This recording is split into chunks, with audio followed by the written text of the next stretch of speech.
10, 9, 8, 7, 6, 5, 4, 3, 2, 1, 0.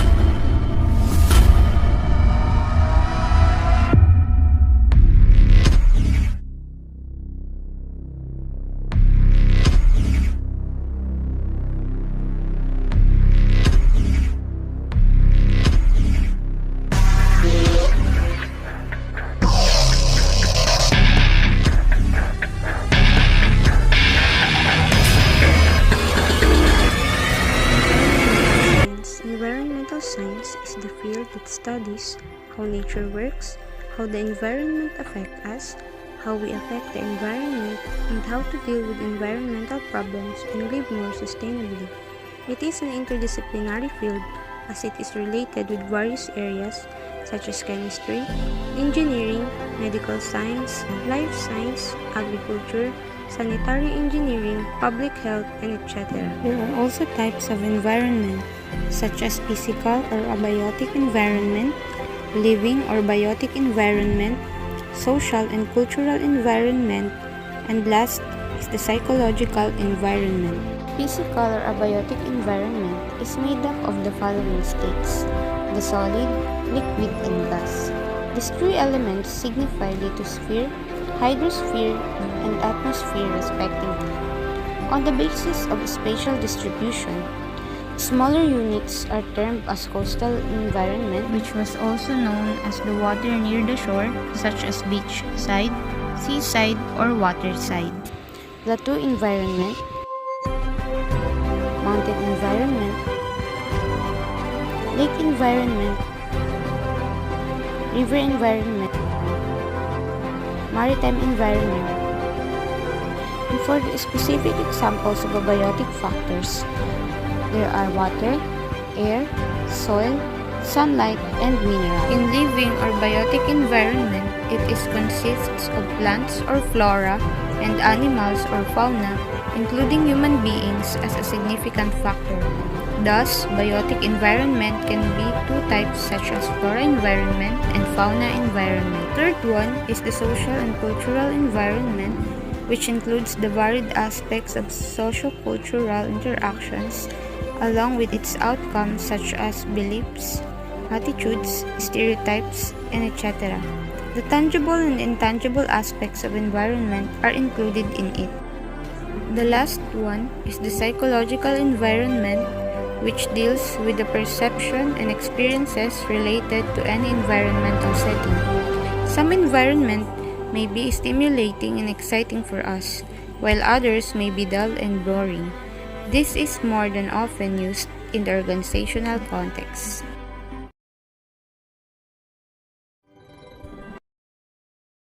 Magandang araw sa inyong lahat. Halina't tuklasin natin ang isa sa magandang lugar dito sa Pintong Bukawen, San Mateo, Rizal.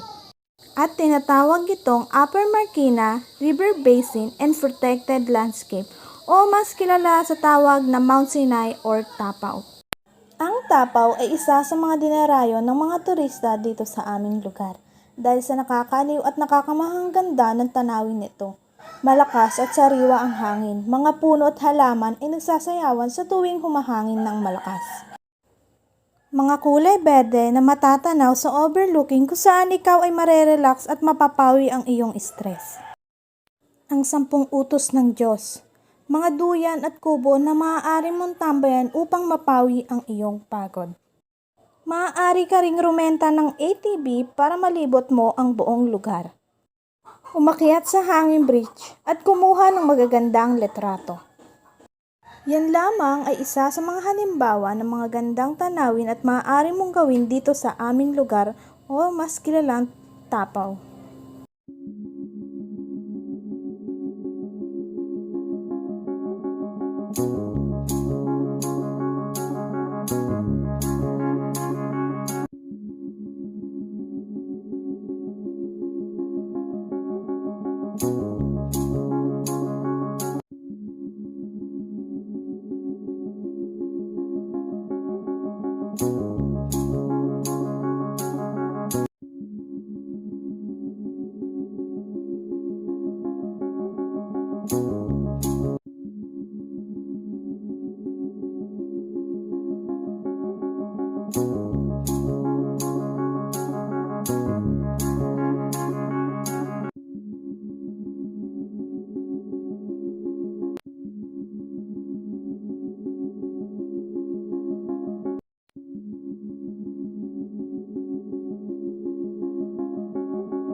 Ngunit dahil sa pandemya na tumama dito sa ating bansa, ay unti-unti na itong napabayaan at para bang nawala ng sigla ang lahat.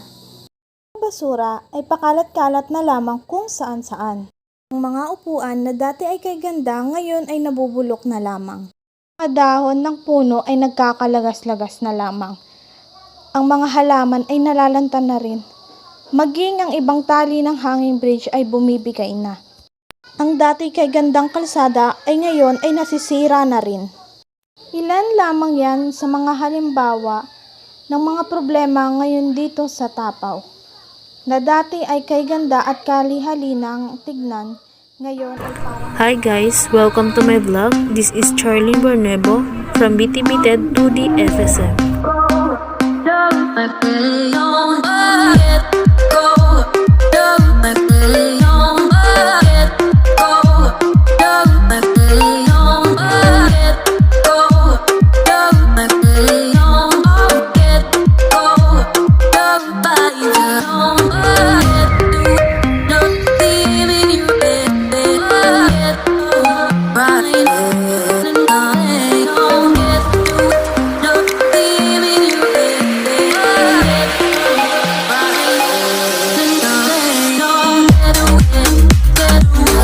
Today, we will learn about pollution. This is due to pollution. Well, what is pollution? Stinking stuff, trash, smoke, and noise. All these things and much more. Pollution is anything that makes the earth unhealthy and dirty, like air, water, and soil, all affected by pollution. Let's understand each type of pollution one by one. At first, air pollution. Air pollution happens when the air is dirty, we cannot breathe properly under the air, smoke from the cars, industrial chemicals, wildfires, and volcanoes make air dirty. The smoke released by the burning fossil fuel and also a major cause of air pollution, and it includes oil and natural gases. A large number of industries are also causes release industrial smoke and danger gases like carbon monoxide, hydrocarbons, organic compounds, and harmful chemicals, and more from malls and factories to the environment. Air pollution is also the reason increases in global warming because of increasing atmosphere temperature due to the gas increasing level of greenhouse gases. These greenhouse gases again causing greenhouse effects, it forces the glaciers to melt sea levels to increase our climate to change. Air pollution is one of the major causes of cough, asthma, burning eyes, heart attack, and kidney diseases and other diseases. This is what we call water pollution. It is the worst and most dangerous form of water pollution. Water pollution is the contamination of water bodies. Water pollution happens when dirty particle substances or chemicals that make water contaminated or discharged indirectly or directly into the water bodies. Throwing garbage into the water bodies by human causes or human factors. Water pollution is the contamination of water bodies, usually a result of human activities, in such a manner that negatively affects its legitimate uses. Water bodies include lakes, rivers, oceans, and groundwater. There are some other reasons for water contamination: leaching of rocks, decay of organic matters, decay of dead matters, silting, soil erosion, and more. Drinking dirty waters is very hazardous to your health.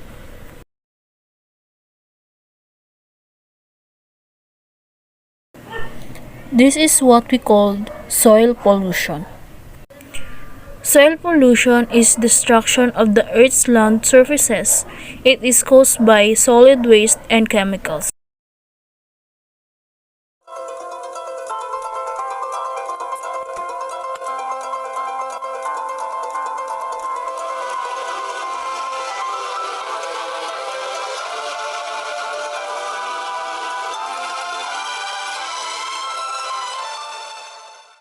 Biomes and biodiversity. Hello everyone, we will talk about the biomes and biodiversity. What is biomes? Biomes is a large-scale ecosystem it climates, and the plants and animals adapted to living in that climate are what make it different from other biomes. So biomes are classified into two groups, which is terrestrial biomes and aquatic biomes. Terrestrial biomes are considered as group of land ecosystem that has similar climates and organisms. What are those terrestrial biomes?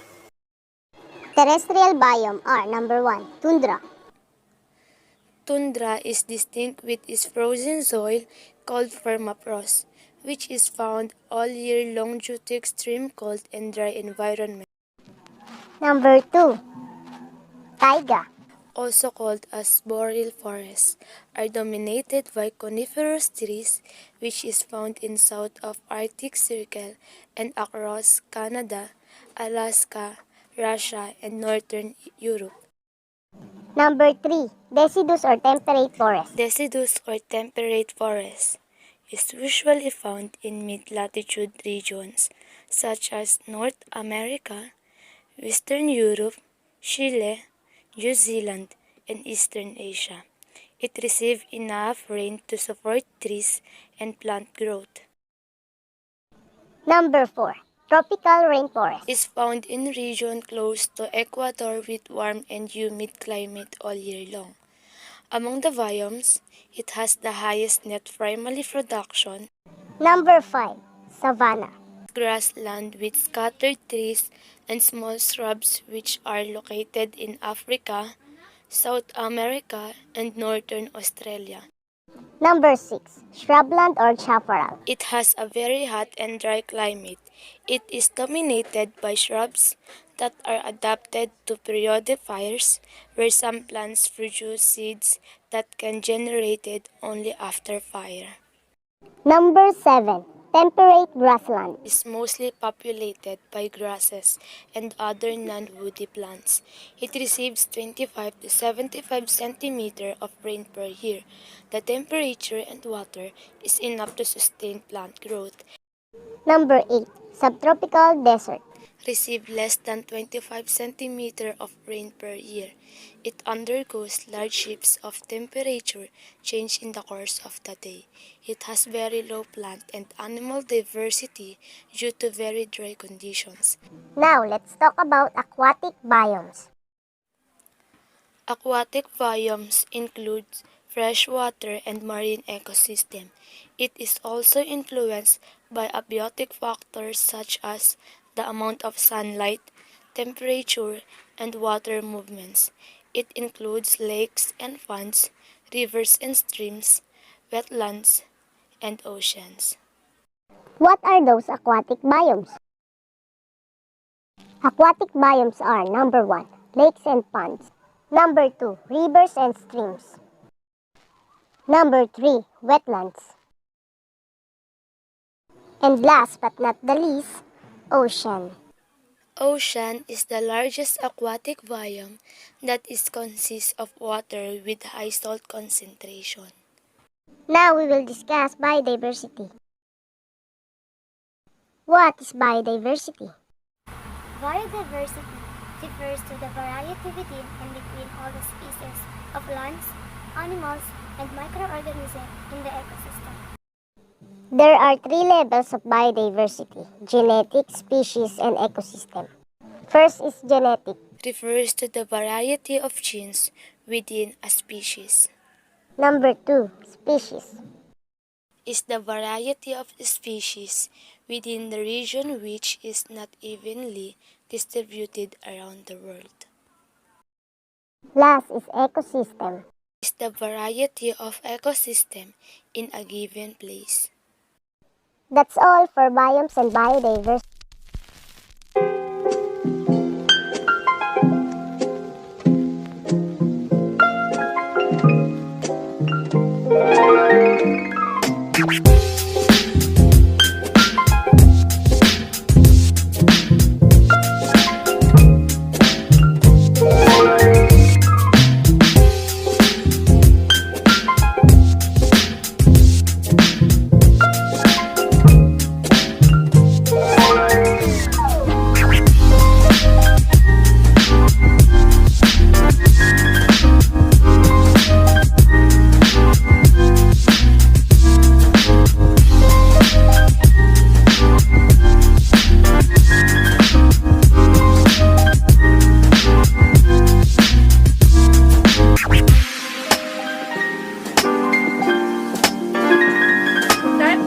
pollution. Pollution is normally classed on environmental basis into following three types, namely air pollution, water pollution, and soil pollution.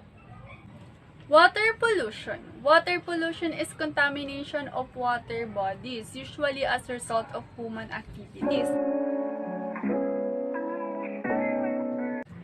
Cause and effect of water pollution. Humans are the main cause of water pollution. Such a trigger in many ways, by dumping and industrial waste due to temperature rise that cause the alternation of water by reducing the oxygen.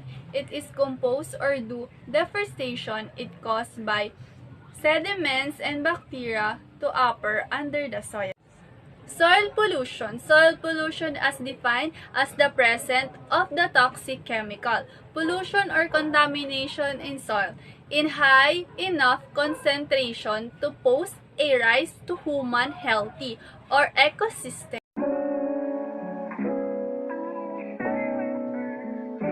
Effect of soil pollution. Soil pollution affect the health of human, plants, and animals. Crop and plants grow to such contamination soil absorb toxic material from the soil and will decreasing the agriculture output of land which animals and human begins consume these crops of plants. The toxic material can pass into their body.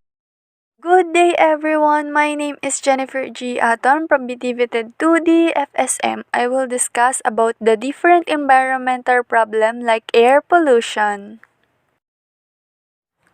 So guys, I choose Antipolo Cathedral to be my example about air pollution. So why Antipolo Cathedral? In Antipolo City, Antipolo Cathedral is the main part of Antipolo and also one of the tourist spots here in Antipolo.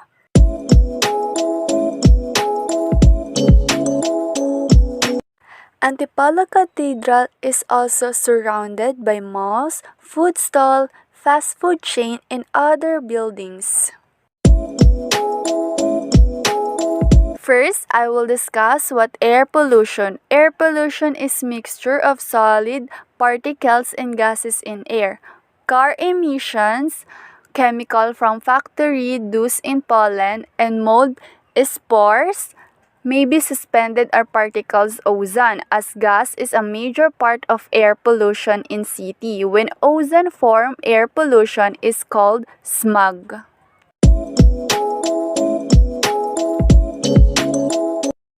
That's why the Antipolo Cathedral is one of the area in Antipolo that suffers from air pollution because of the car that we usually use for our transportation and the air that come out, the fast food chain that surrounded the church can harm people and the environmental.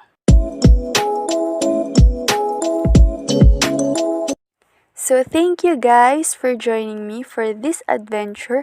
I hope you learned something about air pollution in our environment.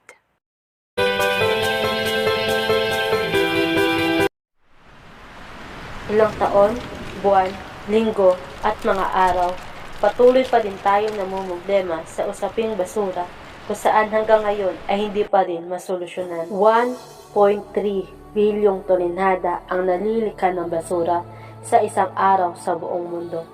Inaasahan pa na sa pagdating ng 2025, maaari pang doble ito. Paglipas ng taon, kasabay ng paglobo ng populasyon, ang pagdami din ng mga basura dahil sa dumaraming pangangailangan ng mga tao. Kung saan isa sa pinakamalaking hamon, hindi lang ng isang bansa, kundi sa buong mundo, kung paano natin ito lalabanan na may pagkakaisa. Hintayin pa ba natin tuluyang masira ang mundong ating kinabibilangan? Kailan pa tayo kikilos? Kailan pa tayo gagawa? At ayon sa isang pag-aaral, ang basura sa Pilipinas ay patuloy pa ding tumataas. As of 2016, nasa 403 ang bilang ng mga open dump sites sa buong bansa. Ito'y kahit mahigpit na ipinagbabawal ng Ecological Solid Waste Management Act. Sa buong bansa, nasa 180 naman ang operational SLF o sanitary landfill. 2 lang ang SLF na pinagdadalhan ng basura ng Metro Manila, ang nasa Rodriguez Rizal at ang nasa Navotas. Sa hindi tamang pagtapon ng basura, maaari itong malaking epekto sa polusyon ng ating hangin at polusyon sa tubig, na kung saan nagkakaroon tayo ng pagbara, pagbaha, higit sa lahat maaari itong mahalo sa ating inumin. Sa Quezon City pa lang, nasa 1,600 tonelada ng basura na ang itinatapon kada araw o katumbas ng 600 garbage truck. Mula nang isara ang Payatas Dump Site, Hulyo 2017, sa sanitary landfill na ng Rodriguez Rizal, nagtatapon ng basura ang lungsod. Mas malayo ito kaya dumoble rin ang budget ng garbage collection ng QC. Ang problema, nakatakda ng mapuno sa taong 2020 ang sanitary landfill sa Rodriguez Rizal, pati na sa Morong at San Mateo at maski sa Navotas. Namumulaklak ang kalsada sa mga basura at ang iba ay nananatili pa din sa mga estero. Dahilan para wala lalong madaanan ng tubig kahit ang isang lugar na di binabaha. Kung ang basura ay di nasa isaayos at naitama, maaari pa rin itong dahilan ng paglubog ng isang lugar. Ilan sa mga nakakabala dito ang mga plastic, punong kahoy, mga dahon, mga supot na mga sanhi ng ating pagbaha. Sa araw-araw tayo ay gumagamit ng iba't ibang klase ng basura. Ang tanong, paano natin ito aayusin? Paano natin ito solusyonan? Ang mundo ito ay unti-unti masisira kung ikaw, ako, tayo ay wala pa ding disiplina.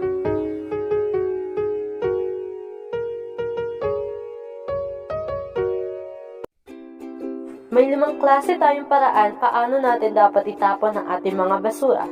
Biodegradable o ang mga nabubulok. Recyclable o mga bagay na maaari pa natin gamitin. Residual, basurang hindi na magagamit. Hazardous o mga delikado o nakakalason na basura. Special waste at iba pang klase ng basura. Kilala ang Marikina bilang isang maayos, malinis, maganda at progresibong lungsod. Nariyan ang mga parke at pasyalan na maaaring puntahan tulad ng Marikina Freedom Park, Marikina Riverbanks, Marikina River Park at marami pang iba na maaaring puntahan ng pamilyang Amerikanyo o ng iba't ibang tao mula sa karatig lungsod. Nakilala rin ang Marikina bilang shoe capital of the Philippines dahil sa iba't ibang uri at disenyo ng mga sapatos na gawa sa matitibay na materyales. Sa katunayan, dito makikita ang pinakamalaking sapatos sa mundo ayon sa Guinness Book of World Record. Sa Marikina rin makikita ang tinaguriang Shoe Museum at Collection ng dating First Lady Imelda Marcos.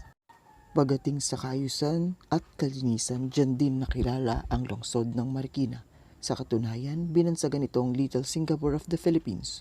Halimbawa na lamang ay ang pagkatapon ng basura at mga kalat, pagkakaroon ng color coding sa pagkatapon ng basura, at nariyan pa ang schedule kung kailan dapat ilabas ang mga nasabing basura.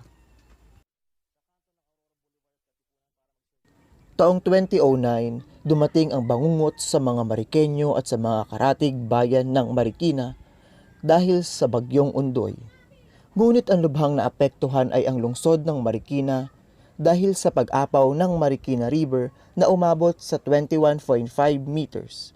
Dahil sa walang humpay na pag-ulan, ay nilubog ng Marikina River sa tubig baha ang halos kalahati ng Marikina, lalong-lalo na ang mga lugar o barangay na malapit o nakapalibot sa Marikina River, tulad ng Barangay Tumana, Malanday, Nangka, mga kanayunan sa riverbanks, Provident at marami pang iba.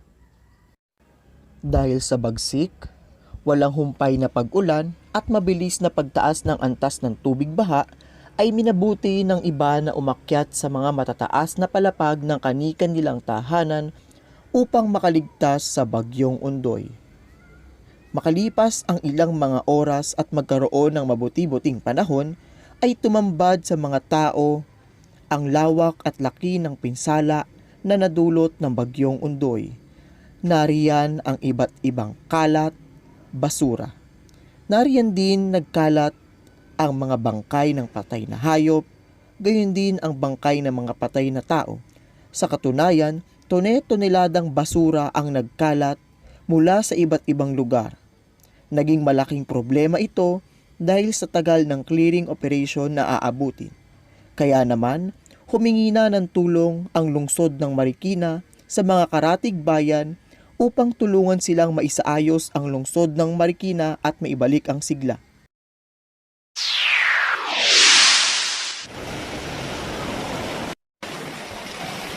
Marikina City Mayor Marcelino Chidoro na nagsabi, ang antas ng Marikina River ay umabot sa 22 meters, mas mataas sa naitalang 21.5 meters ng ilubog ng Undoy ang lungsod, mahigit isang dekada na ang nakakalipas. Sa ikalawang pagkakataon, makalipas ang halos isang dekada, muling sinubok ang katatagan ng mga Marikenyo, dulot ng bagong bagyo. Ang bagong bagyong nanalasa sa Marikina ay ang bagyong Ulysses. Muling nilubog ng bagyo ang lungsod ng Marikina sa ikalawang pagkakataon.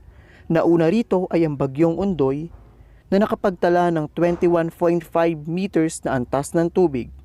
Ngunit binasag ito ng bagyong Ulysses na nakapagtala ng 22 meters na taas ng tubig.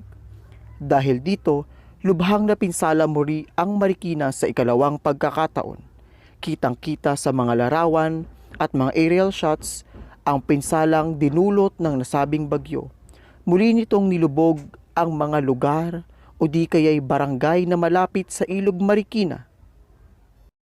Actually, nandun na po yung namin, nandun na yung mga drum boat namin, rubber boat, at saka kagabi pa kami nagtitisipin ng tao.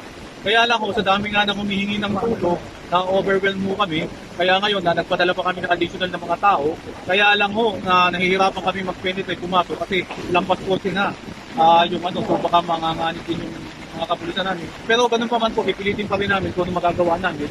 Ganun pa rin po hindi namin malaman kung ba't hindi na napagandaan ng mga tao. Padating ang bagyo pero may mga bata pa rin na naiwan, may mga tao pa rin na iwan na alam naman nila tumataas na. So medyo nahihirapan po kami. Pero sabi na po, nandito po ang kapulisan, ipilitin po namin lahat ng magagawa namin. Muli mang sinubok ang determinasyon at katatagan ng pamilyang Marikenyo. Hindi mapagkakailang alagang-alaga ka sa Marikina. Maraming salamat sa lokal na ahensya ng lungsod ng Marikina.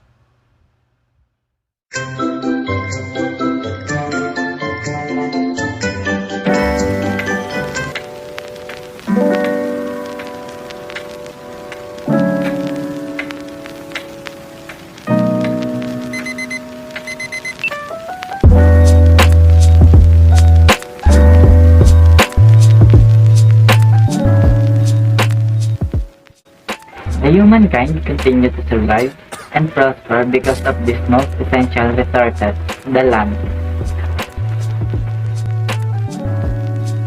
For the long run, the land has provided resources for humans to use and develop, and has become avenue for different human activities.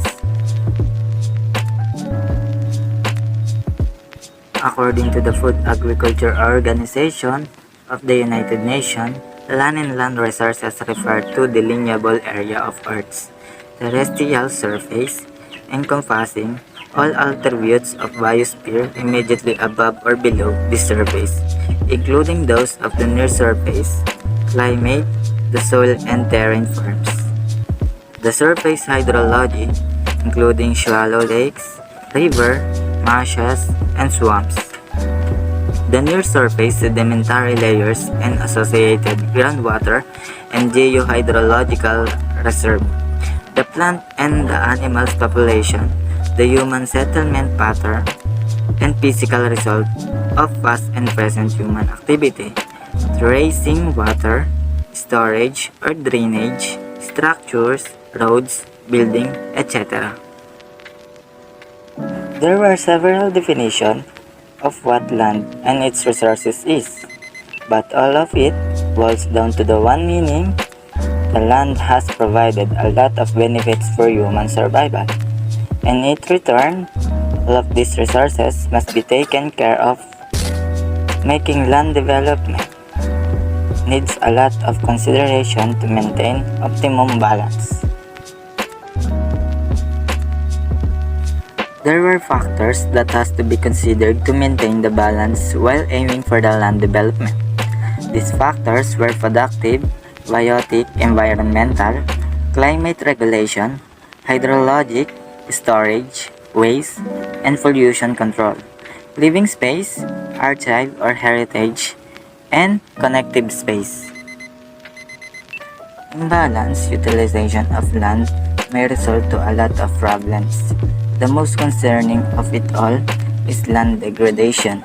This is due to heavy pressure on land and its overexploitation of land resources.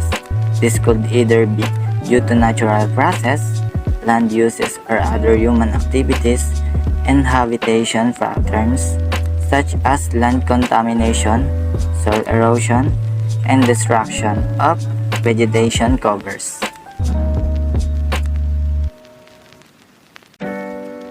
Land degradation affects over 2 billion hectares worldwide, and it's posing threats to livelihood of over a billion people.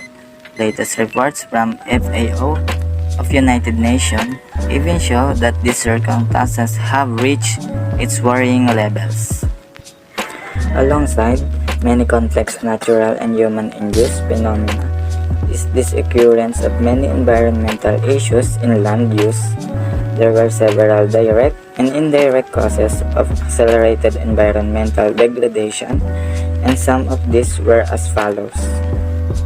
Each year, 13 billion hectares of forests were converted for other use or disappeared as a result of natural phenomena. Most deforestation is due to usage of forested land or for non-forest purposes, such as expanding cultivation, overgrazing, collecting wood for energy, drought, and even fires. Deforestation has brought a lot of consequences. Among these are the main consequences, which are soil instability, causing avalanche and landslide. This can also affect global climate, and pollution for greenhouse gas emission were increased. Deforestation can also cause excessive water runoff, leading to catastrophic flooding. Soil fertility can also be decreased, and destruction of forest habitat may also facilitate transmission of infection, disease from animals or insect to humans. In arid, semi-arid, and dry areas, desertification is an evident form of land degradation. Land overuse, poor management of grazing areas and livestock, mechanized agriculture, bad irrigation practices, inadequate nutrient input back into the soil, deforestation, inadequate system, and the land uses policies, along with natural factors such as uneven rains or recurrent contributes to this phenomenon. Poor land use decision contributes to a lot of impact to the land itself. Aside from land degradation or desertification, this can also degrade water quality, the air, atmosphere, and even global warming.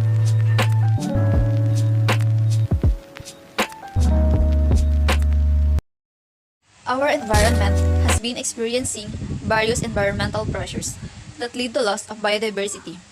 This includes habitat loss and degradation due to deforestation, mining, poor land use practices, and urbanization, overexploitation, pollution, and climate changes, and invasive species. To mark the International Year of Biodiversity, this week sees the United Nations release Global Biodiversity Outlook 3, the most comprehensive report yet compiled on the state of life on our planet. This report is quite unique because it's not only based on literature, scientific literature, but it's also based on the 110 national reports that we have received so far by government, just indicating the status of biodiversity at local, national, and global level. However, the report makes the grim reading. It reveals how the Earth's ecosystem and species are buckling under the state of unsustainable development. Based on data supplied both by the scientific community as well as directly from national governments, the report reveals that the target agreed by world government at the 2002 World Summit on Sustainable Development to achieve by 2010 a significant reduction in the current rate of biodiversity loss has not been met. Indeed, not a single government submitting national reports claims that their 2010 biodiversity target has been completely met at the national level. The consequences of current trends are most worse than previously thought, highlighting the impact on the poor in particular who stand to suffer disproportionately from potentially catastrophic changes to ecosystem. In coming decades, although ultimately all societies stand to lose. Lives depend on biological diversity. Species and ecosystems are disappearing at an unsustainable rate. We humans are the cause. Without biodiversity, there would be no life on planet Earth, and biodiversity is dependent on species. Without species, we cannot have the ecosystems that we have become accustomed to, and also the services and the goods that we derive from ecosystems. Most endangered of all ocean ecosystems are the warm water reefs, building corals faced by the double whammy of rising sea temperatures and ocean acidification. They are undergoing the most rapid deterioration. The proportion of reefs with at least 50% living coral cover declined from nearly 66% in the early 1980s to just 4% in 2004, indicating a long-term shift to a less productive system. Overexploitation and destructive fishing practices are at the heart of the threats being imposed on the world's ocean food webs. About 80% of the world fish stocks for which assessment information is available are fully exploited or overexploited. Overexploitation brings ever closer the threat of suddenly reaching a tipping point, a place of no return, where habitat degradation and species loss is insufferable. Land-based species and ecosystems are fairly little better. In the report, it finds our quarter of the world's land is becoming degraded.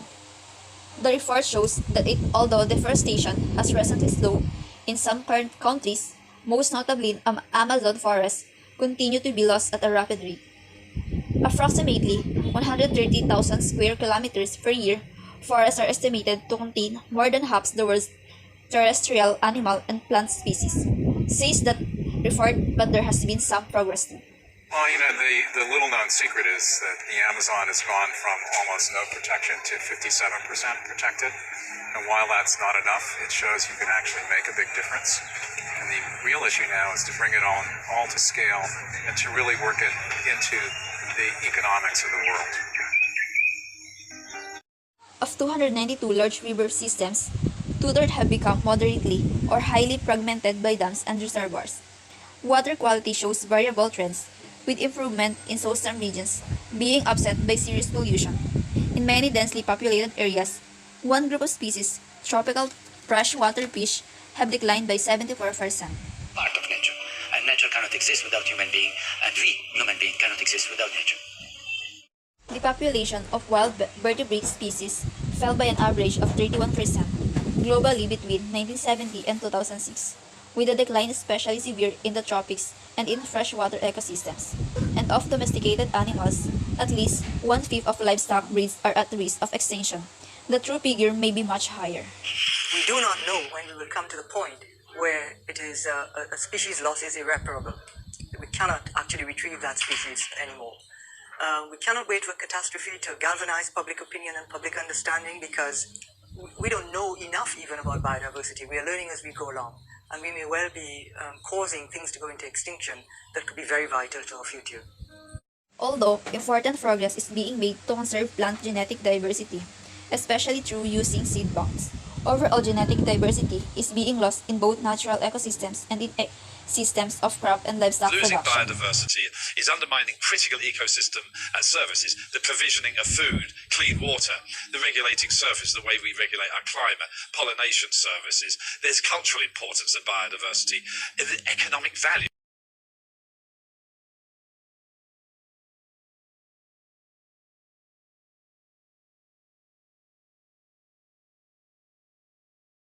With capitalism as we implement it today is that we make it one-dimensional, and that's not going to work. The world is a three-dimensional space, right? You are dependent on society and community for well-being, you are dependent on nature for well-being, and you like your house and your railroad and your car. But you can't just only live with a house, railroad, and car, but with no clean air, no fresh water, no friends, no family. And yet, our entire economic thinking is geared towards just maintaining production of goods and services and maintaining one dimension of capitalism. Can't be right. The threat to our planet diversity lies in 5 key driving forces, claims the report. Terrestrial habitats are not only being lost, they also become highly fragmented, threatening species and affecting the ability of ecosystems to deliver important services to human communities. Excessive nitrogen and other forms of pollution are poisoning the environment. Invasive species are wiping out native plants and animals. Overexploitation on both land and sea are leading to species loss. The report also identifies that climate change is already impacting on biodiversity and is projected to become a progressively more significant threat to biodiversity in the coming decades. Mathematical models and our observations and our experiments show that we're not necessarily doomed, but it does show that if we don't do something now, we will be in big trouble. The report demonstrates that action taken now can make a difference for the future, both for species and for ecosystems. Indeed, maintaining biological diversity can help reduce the impact of threats from pests and even changing climates. That diversity brings. This is what farmers have been using traditionally, growing different crops and different varieties of the crop, so that if you have a very hot day or a flood on a particular moment in the year, you don't lose everything. You don't put all your eggs in the same basket. So diversity is becoming even more important now than it has ever been in the past. Actions taken over the next 2 decades will determine whether the relatively stable and benign environmental conditions on which human civilization has depended for the past 10,000 years will continue beyond this century. If we fail to use this opportunity, many ecosystems on the planet and our place within them will move into unknown territory. Only by establishing and committing to new global targets for biodiversity that are smart, strategic, measurable, ambitious, realistic, and time-bound will we, the world, have a roadmap for the next crucial decades. This unique document will be submitted to the New York Biodiversity Summit as well as to the Nagoya Biodiversity Summit so as to allow the leaders of the world to contribute in shaping the 2050 vision on biodiversity and the 2020 mission on biodiversity with the full and active engagement of all stakeholders for the benefit of the children of the world.